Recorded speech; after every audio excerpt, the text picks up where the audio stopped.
Al-Quran, Datuk Dr. Haji Zahasan Muhammad. Assalamualaikum warahmatullahi wabarakatuh. Innal hamdalillah nahmaduhu wa nasta'inuhu wa nastahdihi wa nastaghfiruh wa natubu ilayhi wa natawakkalu alayhi wa na'udzu billahi min shururi anfusina wa sayyiati a'malina may yahdihillahu fala mudilla lahu wa may yudlil fala hadiya lahu. Allahumma salli wa sallim wa barik ala Muhammad wa ala ali Muhammad kama sallaita wa sallamta wa barakta ala Ibrahim wa ala ali Ibrahim fil alamin innaka Hamidum Majid. Amma ba'd. Muslim-muslimat rahmati dan dikasihi sekalian, kita masih lagi membincangkan ayat yang ke-56 dan 57 dari surah Yusuf. Lihat pada muka surat 591, jilid yang keempat, tafsir Ibn Katsir. A'udzubillahi minasyaitonir rajim. Wa kadzalika makkanna li Yusuf fil ardi yatabawwa'u minha haythu yasha. Nusibu bi rahmatina man nasha wa la nudhi'u ajral muhsinin. Wa la ajrul akhirati khairul ladzina amanu wa kanu yattaqun. Sadaqallahul azim. Dan demikianlah kami beri kedudukan kepada Yusuf di negara Mesir. Dia berkuasa penuh, pergi menuju ke mana sahaja dikehendaki di bumi Mesir itu. Kami melimpahkan rahmat kami pada siapa yang kami kehendaki, dan kami tidak mensia-siakan pahala orang yang buat kebaikan. Dan sungguhnya pahala di akhirat itu lebih baik bagi orang yang beriman dan selalu bertakwa kepada Allah SWT. Jadi Allah menceritakan kepada kita, demikianlah kami beri kedudukan kepada Yusuf di bumi, iaitu Mesir, pergi ke mana sahaja yang dia kehendaki. Kata Sudi dan Abdurrahman bin Zaid bin Aslam, bebas buat apa sahaja di sana menurut apa yang dia kehendaki. Ibn Jarir berkata dia bebas bertempat tinggal di mana sahaja yang diinginkan setelah mengalami kesempitan, penjara dan juga tawanan. Dan telah saya terangkan kepada tuan-tuan bagaimana nikmat asalnya daripada mihna bertukar menjadi minnah, daripada satu ujian bertukar menjadi satu anugerah. Dan saya juga telah terangkan kepada tuan-tuan di seluruh uslub Quran di sini ada mahzufnya dan ada penjelasan oleh Al-Imam Ar-Razi, menarik sekali ulasan tersebut, bahawa permintaan Yusuf ini diterima baik oleh raja. Tapi ayat ini tidaklah menyebut direct seperti itu. Dia dapat difaham secara tadmin, maknanya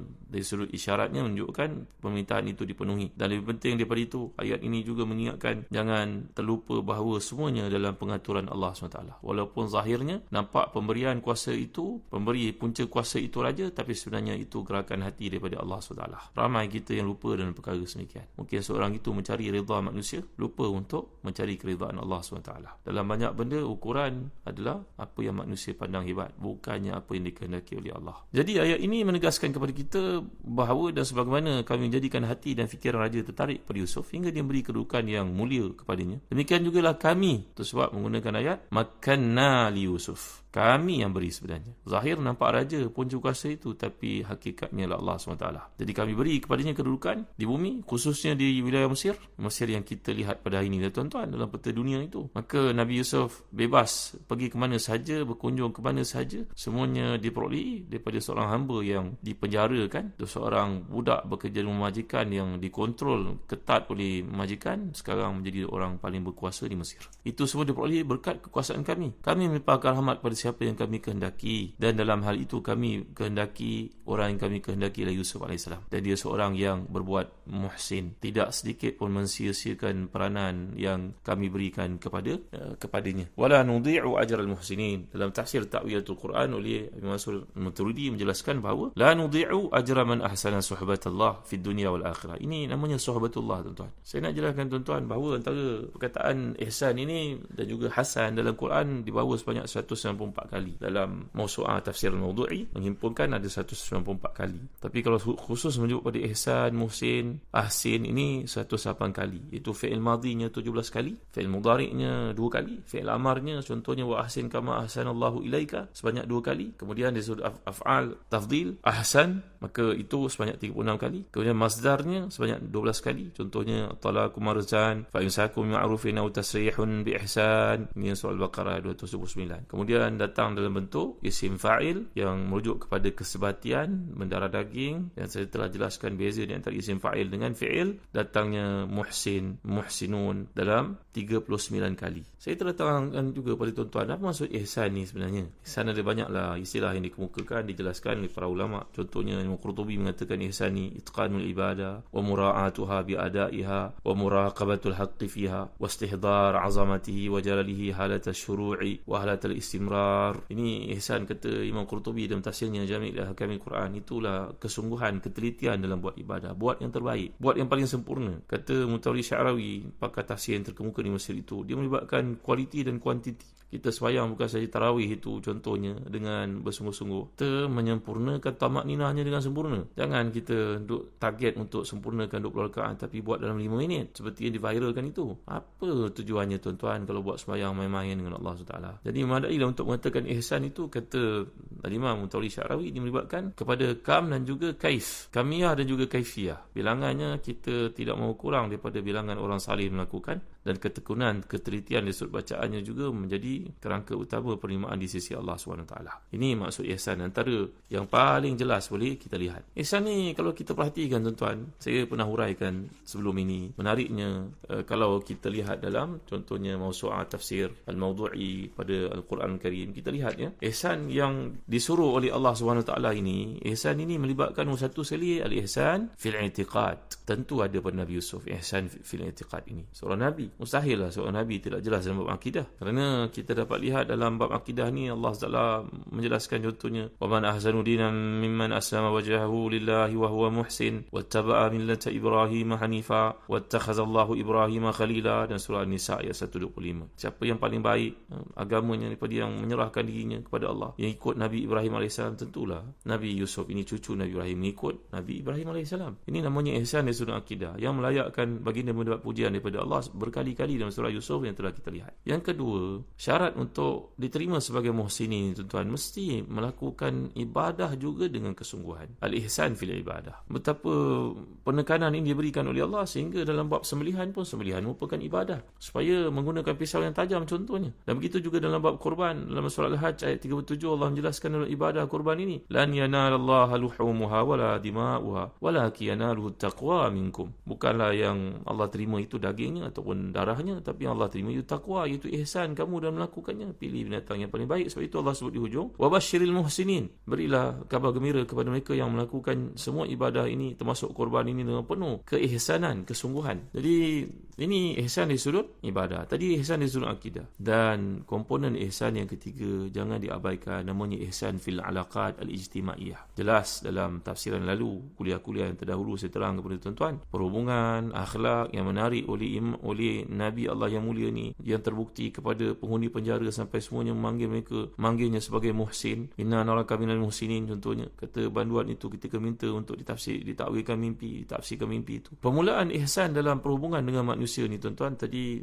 ihsan dalam bab akidah, ihsan dalam bab ibadah. Ini nombor 3, ihsan dalam bab alaqat ijtimaiyah. Jadi permulaan ihsan dengan manusia ni adalah dengan ibu bapa kita sendiri. Sebab itu Allah menyatakan, wa'budullaha wa la tusyriku bihi syai'a wa bil walidaini ihsana. Beribadahlah kamu kepada Allah, jangan syirik kepadanya sedikit pun, dan kepada kedua bapa buat baik. Ini kalau kita pergi introspeksi dari sudut perkataan ihsan, bila dirujuk kepada secara tematik, kepada maudhu'nya dalam Quran, maka rupa-rupanya ihsan ini akan rukunnya yang ketiga dibentuk dengan perhubungan yang baik dengan manusia, dan permulaan manusia itulah ibu ayah kita sendiri sebenarnya. Kemudian perhubungan yang baik dengan isteri dan juga anak-anak. Kalau seorang itu baik dengan ayah ibunya tapi dengan isterinya dianiaya, dengan anak-anaknya tak dipedulikan, maka ini tidak menemui ihsan yang sebenar, tidak mencapai tahap ihsan dalam hubungan kemanusiaan. Apa buktinya? Allah menjelaskan surah Nisa ayat ke-19, wa'ashiruhunna bil ma'ruf fa in karihtumuhunna fa'asa an takrahu syai'a wa yaj'alallahu fihi khairan katsira. Bergaullah dengan isteri kamu dengan cara yang terbaik. Kalau kamu benci, kamu tak suka pun ada satu benda padanya, maka mudah-mudahan kamu kena ingat, kamu benci satu perkara tadi, banyak benda baik yang lain Allah jadikan padanya. Dia menggunakan untuk kamu anak, dia membasuh pakaianmu, dia menyediakan makan untukmu. Ada kelebihan si isteri. Ini pesan Ibnu Abbas radhiyallahu anhu. Maklumlah manusia berzaman, berjalan waktu dan zaman, kadang-kadang timbul rasa tak seronok lagi melihat isinya. Yalah, masa kahwin itu lain saiznya, bila lepas kahwin lain bentuknya, dan melihat kepada orang lain, terdedah kepada macam-macam dalam hidup. Tambahan pula zaman fitnah sekarang ni. Maka al-ihsan yang berkaitan dengan kemanusiaan ini, perkara kedua yang diberi penekanan dalam ayat Al-Quran yang kita lihat, perhubungan dengan isteri dan juga anak-anak. Andai seorang menjaga hubungan dengan ibunya tapi dengan isterinya tidak dijaga baik, maka tak sempurna ihsan kemanusiaan itu. Kemudian yang ketiga, ihsan kepada aqarib, kepada kaum keluarga. Sebab itu Allah menyatakan surah Nisa lagi ayat 36, wa'budullaha wa la tusyriku bihi syai'a wa bil walidaini ihsana wa bidzil qurba wal yatama wal masakin wal jari dzil qurba wal jari al junubi wa sahibil janbi wa ibnis sabil wa ma malakat aymanukum innallaha la yuhibbu man kana mukhtalan fakhura. Beribadahlah kamu kepada Allah dengan sebenarnya, syirik padanya. Buat baik kepada ibu bapamu, kepada kaum kerabat, wa bizil qurba wal yatama, anak-anak yatim. Banyaklah tuan-tuan seperti yang disebut dalam ihsan kenaan ayat-ayat Quran kemanusiaan ini, kepada jiran tetangga, kepada anak yatim, kepada orang miskin, kepada manusia, orang ramai. Tak boleh juga kita pergi ke masjid balik supaya itu tak ada tegur siapa pun orang keliling, apa pun kita ambil peduli. Itu tak betul tuan-tuan. Kerana Allah menyatakan surah Isra, wa qul ibadi yaqul lati hiya ahsan inna syaitana yanzaghu bainahum inna syaitana kana lil insani aduwwan mubina. Maka tanggungjawab kita kepada orang keliling pun ada untuk kita bertegur siapa. Lagi dalam hubungan kemanusiaan ini, juga dalam bab jihad pun Allah menyentuh kena ihsan tuan-tuan. Sebab itu bila Nabi pergi perang, sebagai contohnya orang tua, orang perempuan, kanak-kanak tak boleh diapa-apakan kecuali kalau mereka melakukan satu pemberontakan, mereka menentang, mereka terlibat dalam peperangan, pun ada gaya caranya tersendiri. Ni tajuk ihsan ni tajuk besar tuan-tuan dimulakan Allah sekalian. Jadi kita meyakini dengan sepenuh hati bahawa bila Allah memuji Nabi Yusuf AS untuk kesekian kalinya di sini, iaitu bila Allah menyatakan, memuji lagi baginda, wala nudhi'u ajral muhsinin, kami tidak akan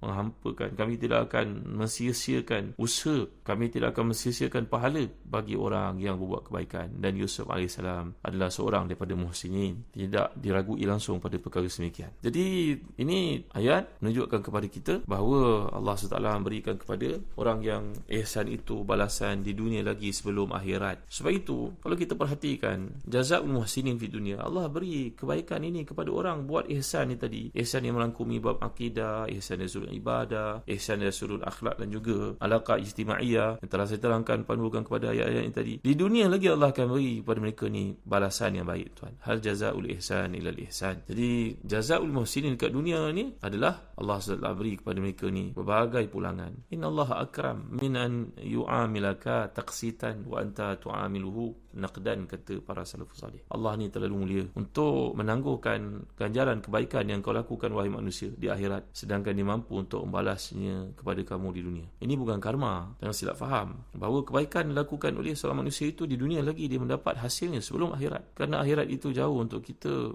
lalui lagi masanya, tapi dunia lagi sudah dapat kebaikan-kebaikan tersebut. Apakah buktinya tuan-tuan? Dia Allah menjelaskan sebagai contohnya, Allah memberikan kepada orang yang berlaku ihsan kepadanya ini ridhanya. Ridha ni adalah pangkat yang sangat tinggi di sisi Allah. Dia pangkat kedua tinggi selepas pangkat nubuwah tuan-tuan. Sebab itu Allah menjelaskan surat Taubah ayat 100. A'udzubillahi minasyaitanirrajim. Was-sabiquna al-awwaluna minal muhajirin wal ansari والذين اتبعوهم بإحسان رضي الله عنهم ورضوا عنه وأعد لهم جنات تجري تحتها الأنهار خالدين فيها ذلك الفوز العظيم. Orang yang mula-mula ikut Nabi SAW di kalangan Muhajirin dan juga Ansar ni dan mengikuti mereka dengan sebenar-benarnya, selepas itu Allah redha pada mereka. Tengok orang yang ikut Nabi, ikut para sahabat, dan ini tidak terbatas kepada kurun-kurun yang awal saja. Andai orang terkemudian pun mengikut bersungguh-sungguh sunnah Nabi mereka SAW dan juga sunnah para sahabat ini, mereka ini dipanggil sebagai walladzina taba'uhum bi ihsanin radhiyallahu anhum. Pangkat yang paling tinggi Allah beri untuk mereka selepas nubuwah adalah pangkat radhiyallahu an. Allah ridha padanya. Ini pangkat para sahabat dan orang-orang yang mengikut para sahabat. Ya, lagi kelebihan orang yang melakukan ihsan ni tuan-tuan, jazaknya, balasannya di dunia lagi Allah sayang padanya. Allah memberi kepadanya kasih sayang Allah dalam mahabbatullah sebelum ma'iyatullah. Ma'iyatullah ni kebersamaan Allah. Mahabbatullah ni kelebihan yang Allah berikan kepada seseorang berupa kasih sayang. Sebab itu seorang yang dekat dengan Allah, maka Allah akan mewahyukan kepada Jibril supaya mengatakan ana uhibbu fulanan fahibbu, aku cinta kepada fulan, maka sampaikan kepada semua manusia, semua makhluk bahawa aku cinta kepadanya. InsyaAllah tuan-tuan, saya akan bagi contoh kepada tuan-tuan bagaimana kehidupan Nabi Yusuf AS yang berpaksikan kepada ihsan dalam segala perbuatan tindak tanduk amalan baginda, dan ini diikuti oleh para sahabat. Saya nak cerita pada tuan-tuan kisah para sahabat. Pernah dengar tak kisah seorang bernama Urwa Al-Bariqi yang memiliki sifat ihsan ini, iaitu Nabi mengutusnya ke pasar untuk membeli kambing dengan 1 dinar. Dia beli kambing sedinar dan bawa pulang wang sedinar pula. Apa kisah di sebaliknya? Apa kaitan dengan ihsan dalam kehidupannya? Kita akan belajar dalam kuliah akan datang. Wallahu a'lam. Wa sallallahu ala sayyidina Muhammad wa ala alihi wa sahbihi wa baraka wasallam. Walhamdulillahi rabbil alamin. Wa barakallahu fikum. Wassalamu alaikum warahmatullahi wabarakatuh.